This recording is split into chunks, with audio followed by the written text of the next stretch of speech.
Hello class, Professor C here. We are going to work with a tuple and a list, and they're correlated where you look up one value and then you go across and get its value. So right here we have a tuple.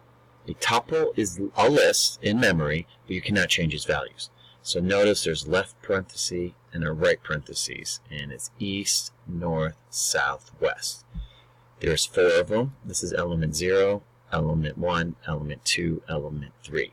I also have a list with the square brackets, 50,000, 45,000, 75, 90. So if you could envision in memory, it builds almost like a little mini Excel spreadsheet.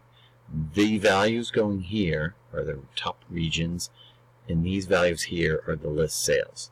So when you ask for which region you want sales for, east, north, south, or west.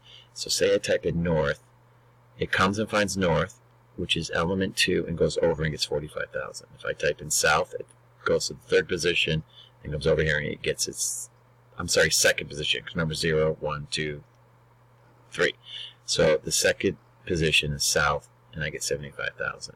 So how you do that is you say Tuples region index that matches whatever you type in here. So if I type in east, north, south, west, it finds a match.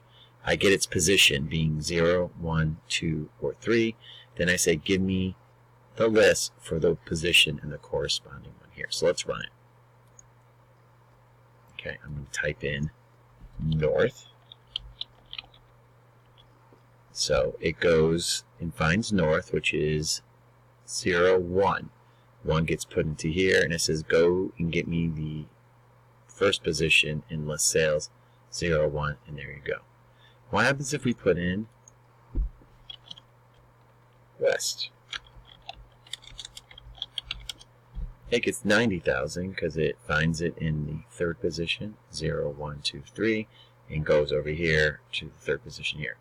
What do you think happens if I enter a value it doesn't know? Like say I type north, east. I get an error because it couldn't find it. And you know how to fix that using exception handling.